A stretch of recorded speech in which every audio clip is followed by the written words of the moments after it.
Hello, ladies. This is LaShanda Henry here, and you are officially inside the Sister Sense Power Circle for an exclusive interview with Tiffany, the one and only Budgetnista. So, Tiffany, I want to say, first and foremost, thank you so much for being on the session today, and I'm excited to interview you.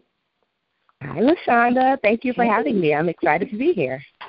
Awesome. I know Tiffany, she's working on so many amazing things.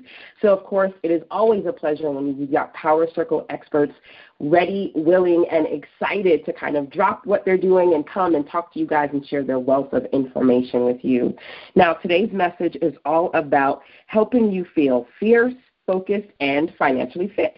As an award-winning teacher of financial empowerment, Tiffany is fierce and fabulous in her own special way. So today, I want you to step into her greatness while you attempt and work towards passionately tapping into yours. So before we jump into our session for today, I would love it, Tiffany, if you could talk about your startup story. What motivated you to do what you do and how you got started? Well, I was really fortunate, LaShanda, in that I grew up in a household where money was really discussed quite regularly. My father was a CFO, and he and my mother, they had 5 girls. So I think there's a rule that says if you have more than 3 girls, you had better talk to them about money. And so we just always had family conversations about our finances. And I thought it was normal because I didn't know anything else other than sitting down, usually weekly. At some point, my father actually started financial lessons where we would sit down with him and you'd bring, I think I started working at 14 or 15, and you'd bring your paycheck. And back then they had cash books for banks and bank accounts, and you'd bring that and you'd discuss where your money went, what you were going to do with it. And it wasn't really until I went to college and my college roommate, she was getting calls from debt collectors. I didn't even know that was possible. Wow. And I remember going home and telling my dad, like, Daddy, you know my roommate gets debt collector calls? And he said, yes, that's what happens when you don't pay bills. And it started, like, opening up my eyes to seeing that, like, wow, some people really struggle with managing their money. It wasn't that we were rich, far from it. But, you know, I didn't know that there were people who actually struggled with what do you do with the money that you do have. And so I started just teaching her the lessons that I learned, then started teaching my other floor mates and my other friends, and it just grew and grew from there. At one point I was a school teacher for about 10 years, and I started teaching my parents. I taught preschool. So during that time, I would have the parents come in and I would do a parent university. And really that's where the Budgetnista started, teaching those parents. So, yeah, it's just been in me. Oh, so definitely it sounds like this is not, a new age calling, something that you have been, working on, and it's just been a part of you and your family since the beginning. Mm-hmm.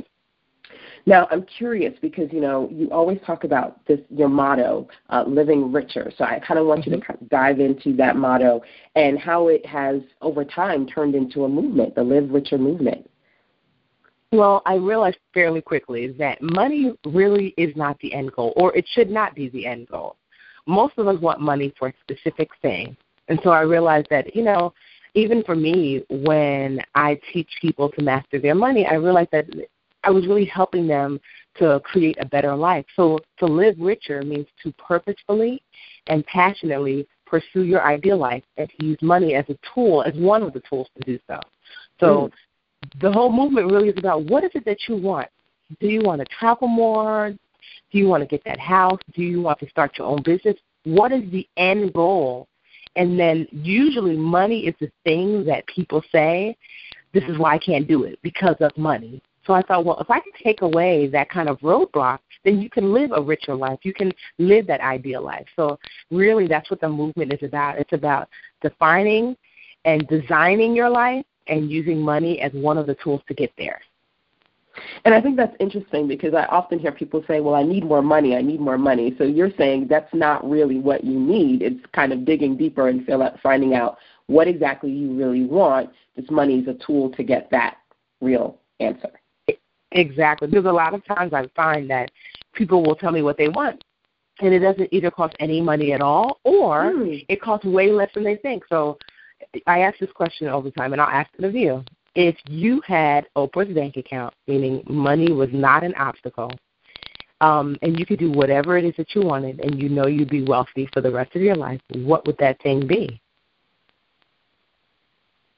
Mm-hmm. That's interesting. And so, so a lot of people usually say, I know, I'm like, what would that be? And a lot of women they'll say, like, I'd volunteer more, or sometimes it's I travel, I spend more time with my family, and a lot of what I hear, some of it, of course, does cost money, but volunteering doesn't cost you anything. Spending more time with your family, that's priceless. Yes. That doesn't cost anything at all. Exactly. That's your richer life. And so most people have not defined what their richer life is, so instead they say, I just need more money, and that's just not necessarily true. Well, I think already we haven't even jumped into, the topics for today, and I think already you're giving some wonderful nuggets of wisdom, understanding that you really kind of have to sit yourself down and ask yourself the real questions, not go to that immediate gut-wrenching, I need more money, but digging deeper and to define what it is that you really need. Now, I follow you, and ladies, you should definitely follow Tiffany, the Budgetnista, wherever she is, on Facebook, on Twitter, and you have been posting some really interesting statistics. You've got the Live Richer Challenge coming up, and we're definitely going to talk about that today. And in two of them, one of them was 40% of Americans will never have a net worth in excess of $10,000. And I was like, oh, my God. Exactly. And that's the purpose. I'm so glad you had that knee-jerk reaction, because that is the purpose of those statistics. It is supposed to make you stop and say, that's enough. So the Live Richer Challenge that I started, so I am trying my best to help 10,000 women master their money in 36 days. And we had a great number of women sign up already. And I noticed that the sign-ups were kind of like lulling a little. And I thought, women are getting really complacent. They're thinking, I'm fine. Are you? And so the challenge is free. And I thought, you know what? This challenge should have 50,000 women signed up, because I get so many messages behind the scenes asking for help. And here I am saying, here, I'm willing to help you for free. I should be flooded. I should already have my 10,000 women. And so I thought, maybe people think that things are really better than they are, because what I find is people usually reach out to me in crisis, and you should not wait that long. So I said, let me start to help to wake people up by posting these statistics and saying the hashtag is that's enough, and the other hashtag is Live Richer Challenge. So they're meant to kind of make you say, oh, my gosh, that's terrible. Wait a minute. Let me look at my money again. Let me reevaluate where I actually stand, and maybe I do need help. Let me sign up for this Live Richer Challenge. And I think that, for me, it's definitely an opportunity to look at the numbers, because I know that as an entrepreneur, when I talk to business owners and entrepreneurs about sales, I always say crunch the numbers. And everybody talks about doing their passion and their passion and the passion. But when I say crunch the numbers, I don't want to talk about profit.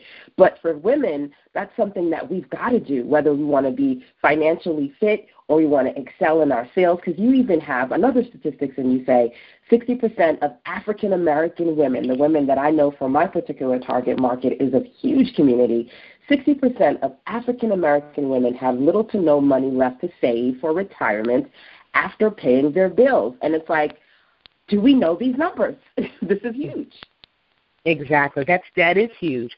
And because, especially when you really look at the other statistic, in that 70% of African-American households are led by women. So what that means is that 70% of our households, those individuals who are really running those households, are not looking after themselves. So what does that mean 10, 20, 30 years from now, when it's time for our households to retire, the heads of our households to retire? That means that 70% of people who are growing up in their households now have a new financial burden of taking care of their mother. Yes. And so you're starting to shift now. You can see that there really will be this tremendous shift of there's not going to be enough, and if we don't start doing something about it now. There's a generational curse of lack, because if the majority of the homes are run by women and the women don't have enough, then their kids don't have enough. And, that reality, which is why I'm so excited about the fact that you do have these numbers out there, because a part of the process for me is, in wanting women to be fierce, fabulous, and be financially fit, is to be conscious of the fact that, look, if you want it to get better, first you have to look at the numbers and be real about where you are, because I think that's a very big part of the process. Yeah, me too. Now, we're talking about these issues and what's happening in our families and just on a personal level. You've done so much as far as empowering others in research, working in this area of financial empowerment. Where do you find these issues are coming from I'm tongue-tied, coming from as far as our personal financial issues or debt issues? Well, I think first they begin in home, because these things are habitual. You do what you grow up doing. Everyone who's grown looks back and they say, oh, my gosh, I've become my mother, my father, my grandma, my auntie, whoever raised you. You adapt their habits, the way you talk to your kids, the way you get frustrated when you drive, the way you walk, just everything. You realize that, wow, I'm the person that raised me. And so if the person that raised you did not share their financial prowess, maybe because they didn't have financial prowess, maybe they weren't savvy, or maybe they just didn't want you to worry, so they did manage money well but never taught you, then here we are. And then you compound that with the society of that where we live now. It's kind of like more, give me, I can never get enough. Especially with social media. I remember when I first joined Facebook, I was like, wow, everybody goes on vacation every 2 months. Everybody has new stuff. I remember feeling so bad about myself the first 6 months on Facebook, because I would see people that I knew personally, and I'm like, he works at a Dairy Queen. How is he going to Harris? Wow. And so I could not write. And I was really looking at my life like, you need to step it up. And then, now, of course, we all understand that, most people kind of like fudge, their lives on social media, but at the time I didn't know that. So, you're trying to keep up coupled with the fact that you weren't really taught what to do in the first place. So I think that's where all of these long-standing financial issues come from. So not having that kind of prior education like you were blessed to have all those years. And, as a parent, I'm like, okay, I need to start doing some financial training with my little one so he gets, conscious of what he needs to do to have a better budget, but also, trying to keep up with the Joneses. I know that's probably one of the biggest issues that we have as a culture, as American culture overall. But now you've done so much, and one of the first things I want to talk about with you, as if we haven't already dug deeper into it thus far, is your book, The 1 Week Budget. Yeah, so I'm excited because I actually just completed my second book last night. But The 1 Week Budget is my very first baby, and it's a step-by-step guide to money management. It will teach you how to set up your own personal budget and then eventually automate it. And it's written in a 7-day guide. So the way it works is each day you do the steps, and in 7 days you have this automated money management system. It's done really well. I self-published. It released in 2011, and it's hit number 1 on Amazon more times than I can remember. And it still is in the top 10. It hasn't dripped below top 10 in the last 2 years. So, yeah, the 1 Week Budget is my first baby, and now I have the Live Richer Challenge. That's a book that will be coming out at the end of this year, just in time for my actual Live Richer Challenge. And I'm praying that I have a number 1 Amazon hit on my hands there as well. Wonderful. Now, I love this concept of, the 1 week budget, because you talked about, everybody wants more and more and more. We're in this instant gratification space. People want things quickly. But I also feel like people want practical solutions that they can implement now.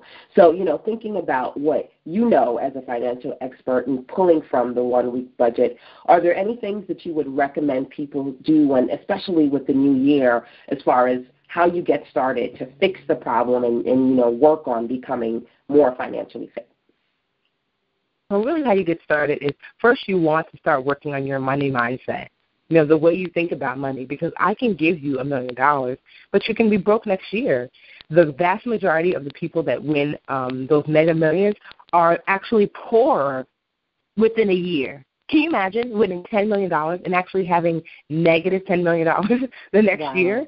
Why is that? That's money mindset, because if you have a poverty money mindset, you will seek poverty no matter how much money someone throws at you. And so that's first and foremost, really rethinking the way you look at money. And really the only way to do that is to read and introduce new ideas. One of my favorite books for that is called The Richest Man in Babylon. So that's why I would suggest for people is that, and for myself, I read that book every year, usually around this time, just to remind myself and reset my mindset, just in case it's kind of gotten off track. So starting with the money mindset is essential. The Richest Man in Babylon. Okay, that's interesting. So, ladies, I want you to, number one, I want you to take note of that. And I'm curious if you could elaborate on just a little bit this idea of, the poverty mindset and what that looks like for those who may be in it but they're not conscious of it. So if you are not setting aside at minimum 12% of your total income or working toward that, then you're putting yourself in financial danger. That's an indication of a mindset that's not leading toward wealth. If you tell yourself, I can't, or, there's no way, there's not enough, and that's an indicator that you are working toward the opposite of a wealth mindset. Because that way of thinking of there's not enough, I can't, we have to have this cable, I have to get this for Christmas, those words, then that means that you've already told yourself that this is the reality for you, and that's just not true. You are the designer of your life. So if you're telling yourself it can't happen, then yourself has no choice but to say you're right. And if you tell yourself it can happen, then yourself has no choice but to say you're right. Either way, you're always right. So why not say you're right? And either way, you're always right. So just you are. and also, too, we have to understand that if you're not taking responsibility, for your actions, like, oh, well, the reason I'm in this credit card debt is because my ex-husband, okay. Or the reason why is because my mother never taught me, okay. If it's always someone else, then you are in danger of having a poverty mindset. Because really, it's always you. So it's like the bad news is it's you. But the good news is it's you.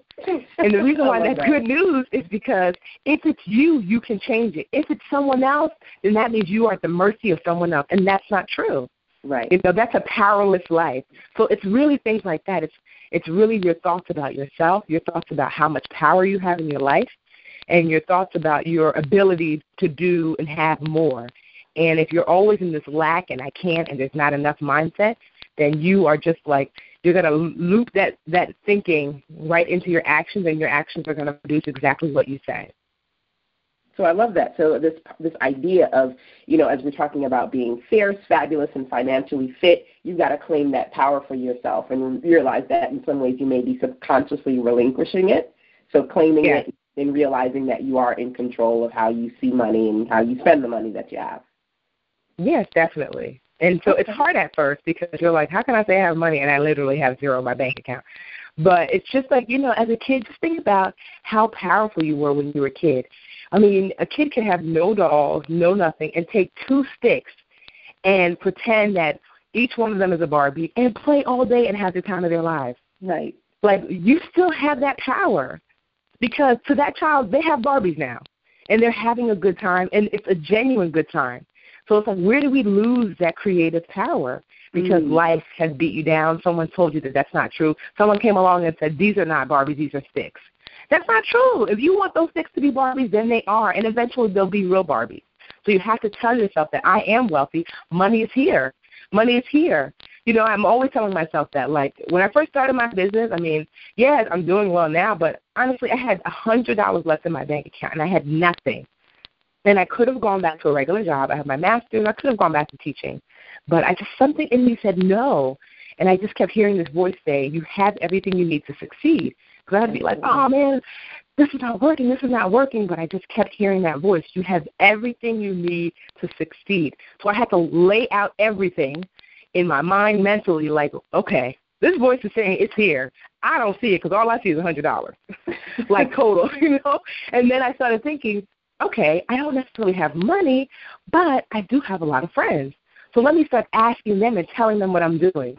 And as a result of emailing basically everyone I know, within 30 days I got my first contract. And then it started flowing from there because I had everything I needed to succeed. I was looking in the wrong place. Once I was able to open up my eyes, I said, oh, there is wealth here. There's wealth in your emails. There is. And then it was like, there's wealth in my Facebook page, because after I started getting my contracts, I started posting pictures of me speaking and teaching, and then people who were in my Facebook network started hiring me because they would see that. So you see what I mean? That there's wealth there. It might not take the form that you're used to, but it's there. And, it's so interesting because as I'm listening to you, I'm thinking about the other ladies inside of the Power Circle. I was watching Lucinda Cross very recently. She did a Google Hangout, and she said, if you're trying to get doors open for yourself, she was, lovely, looking so awesome, in essence, talking about her vision board. She said, you need to be calling the right people and trying to make opportunities for yourself so that you can open those doors. And once you get into the door, see what comes from that point. Just kind of, as you alluded to, there's power, there are contacts, there's potential in your emails.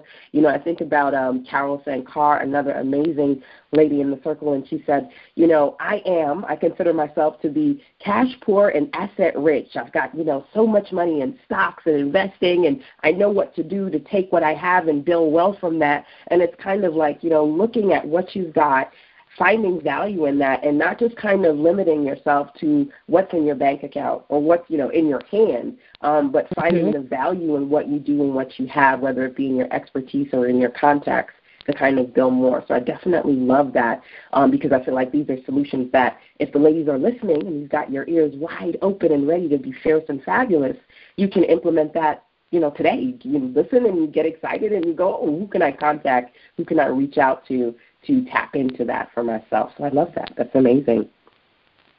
Yeah, really the true difference to me between someone who's wealthy and someone who's not is really mindset.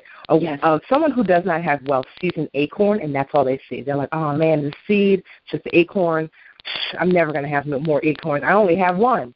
Someone who's wealthy looks at an acorn, and they see an oak tree, because they know if you plant that acorn right and you water it and you make sure it gets sunshine, you fertilize it, that acorn will grow into this mighty oak tree and yield millions of acorns for you. And so it's a mindset. So either you're going to see an acorn or you're going to see the potential for an oak tree. So now we're in this position and we're thinking about our mindset, and now they're conscious of what it means to be in a poverty mindset, maybe a reality check for some to say, okay, I need to snap out of this and do what I do to move forward. What do you feel are some other things that we can do to practically work on that financial fitness? So once you start to realize that you do have the power, then you have to start doing, like you said, practical application. I always say that, it's great to have speakers who are like, I call it Sunday morning. So it's like you get all excited, woo-hoo, you're at church, the pastor preaches a good word, and then you go in the parking lot and you're already talking about somebody. Because it was just, you get a little bit pumped up, but you're not applying the things that you've learned. So the next step is to actually do something, take action, simple and soon, and that is to create a budget. That is the next step, period. All wealth is either going to begin or end here. So what is your budget? And a budget is just 3 simple steps. Step 1, list everything you spend money on. Step 2, write down how much everything on that list. So that's bills, entertainment, grooming, it's everything. Write down how much everything on that list costs you a month. That's really critical. You want a monthly picture of your money. And then step 3, you're going to add up that list. I like to call it a money list, and subtract your monthly spending from your monthly take-home pay. And that is a budget. And you begin with that. Let's see where you stand. And then from there, you can start telling your budget what to do. You know what, budget? I see we're negative 100. We don't need that cable. You know what, budget? I tell your budget what to do. Yes, you're like, okay, budget, I see that we're positive 200, but I don't see it. You know what? Let me automate that $200 savings because it's here. I just don't see it because I'm spending it willy-nilly. And so all of a sudden, you are in charge. It's like you're the older sister to your budget. Budget, this is what we're going to do. And budget has no choice but to comply. We're going to get rid of this. We're going to take this down. We're going to add this. And whenever you want something, you look to your budget for the yes. Your budget's not allowed to tell you no. That's your little sister. Go get me a sandwich. I grew up in a house with 4 sisters, so it's 5 girls. So I'm used to just being like, you can't tell me no. Go give me something. And so that's what you can do to your budget. And you can cajole it, and you can massage it here and push it to the little left and the right. But that's what your budget is there for, to tell you yes. But all of that begins with actually creating that budget. Make your list, add the monthly amounts, subtract it from what you take home monthly. Now, I have to say that that's one that I actually implement myself. I've got an Excel spreadsheet, and I think it's older than my son, maybe goes back to about 2000, and every month I've got, just as you suggested all those things in there. Now, for me, Excel works really well. Do you find that there are other tools or resources in particular that could help people create a budget? Of course, pen and pad works best. No, I think, honestly, I like pen and pad, and I like Excel as well. That's great. I would also suggest that if that's not something, everyone's not, really familiar with Excel, mint.com is just they have a free app, and they also have a great website. So can you say that one again so we can just to double check? Can you spell it out? Mint, M-I-N-T, mint.com. Oh, yes, I'm familiar with that one. Okay, so that would be a good place for the ladies to go and to start working out their budget if they want to see it online. Okay. And so I know you also mentioned before we move forward, you said, okay, well, if you see, let's say, for example, you've got $200 and you go, okay, this is wonderful, automate that.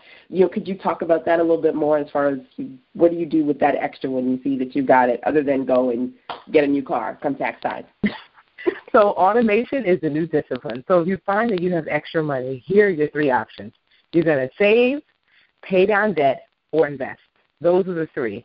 Save for a specific thing, pay down debt, or invest. And you can do all three. So let's just say you find that you have $300 left extra. You decide $100 for savings, $100 for a specific credit card that you want to start to pay down, and $100 you're going to add towards your investments, which are your retirement. You don't have to do all because you might not have any debt. So then you might want to say, you know what, my retirement money, I'm already putting away my 12%. I'm good. So you might just save. But those are your three options. And when you're saving, this is how you're going to do it. You are going to go to an online-only account, and you can find the best accounts at magnifymoney.com. Personally, I really like Ally Bank, so you can just head on over there if you want. So Ally Bank, for example, or any other online-only account, bank. So these banks don't have any physical location. They're only online. And you can open up as many savings accounts as you want, and you can name them. So you can name your accounts, boots, winter coat, car, house, presents for the kids, whatever. Name and individualize each of these accounts for your specific financial goals, and then you're going to have the money automatically transferred there. You might put $25 in each of those accounts every month automatically from your regular bank now. And the beauty of it is that if you try to take your money back, let's just say you're saving for winter boots for the kids, but you see a cute dress and you want it. And you're like, oh, let me just take a little money out of the kids' account, the kids' present account, and you want to get your money back. Unless you plan on staying in Neiman Marcus for 2 to 5 business days, you're not spending the kids' money because that's how long it takes to get back. Yes. Yes. So I love it because literally it's like it puts your money in jail a little bit. It makes it inconvenient, and inconvenient money does not get spent. And so it's just a great way to save, because once you press the send and once it's gone, to get it back means that you really have to plan to spend that money, so you will not be able to impulse buy. And so, yeah, automation is the new discipline. I love it. That's wonderful. So, goodness, we've talked about this idea of having a money mindset, that the fact that you can do something right now, you can create a budget for yourself, you can tap into these online resources like mint.com, and you mentioned magnifyyourmoney.com, ally.com. So you've got these resources at your disposal right now, which is very, very important. Now, I want to make sure that and, of course, we could probably do this all day, right, because you're a wealth of information, but I definitely want to make sure that they get the book. So if there's maybe one other thing that you could share or let them know how they, if they get the 1 week budget, what's in there and how they can go forward as far as working on that budget and their financial fitness. Well, especially if this is for the new year, to me, even more important than the 1 week budget is for you to really go to livewithyourchallenge.com and sign up. And the 1 week budget, it's available on Amazon. If you just Google the 1 week budget, it'll pop up. It's almost always on sale on Amazon. And so you can definitely pick it up there.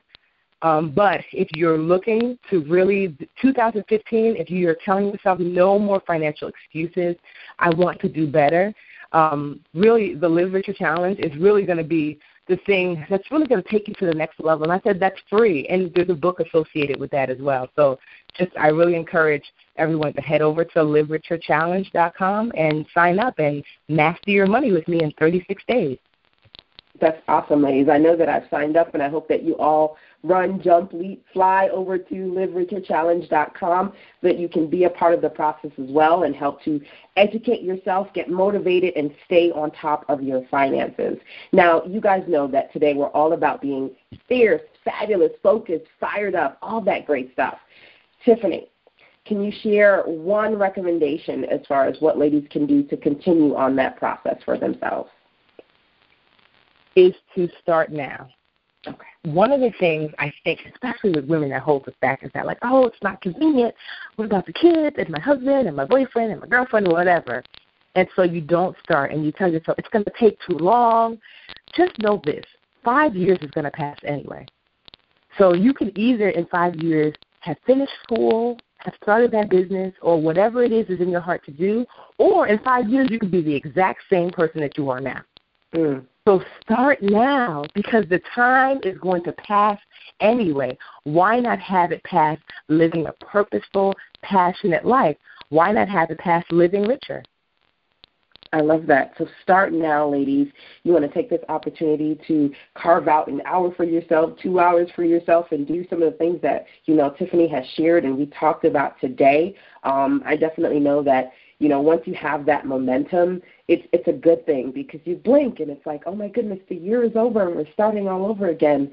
You definitely don't want to regret that. I feel like, just kind of thinking about some of the wonderful people that I know in my circle, my heart sinks when I hear them say, well, I hope next year is better and I wish next year is better, without really being proactive about turning those hopes and wishes into realities that they implement. So I definitely love that idea that if you can do anything else, the one thing that you should do is start now.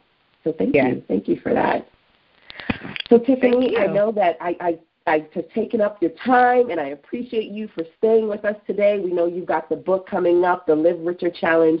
Is there anything else that you would like to share with the ladies, how they can find you, things like that? Yeah, ladies, you can find me at thebudgetnista.com. So I am a financial educator. I teach the basics like money mindset, budgeting, savings, credit, debt, beginning investing, and updating your insurance. And if you'd like for me to come out and speak to your group, if you'd like me to come out and speak to your companies, this is what I do full-time for a living, and I would love to be a resource to you. So you can find me at thebudgetnista.com. So wonderful. In addition to getting educated, you just made an awesome contact. I know quite a few ladies have events coming up. So I would definitely suggest and recommend you reach out to Tiffany because she's got a wealth of information on how you can build your wealth. So ladies, thank you once again for joining me inside the Sister Sense Power Circle. As I always tell you guys, the success of your business depends on the company that you keep. And here on Sister Sense, my focus is helping you stay in good company. So until next time, have a positive and productive day. Bye, guys.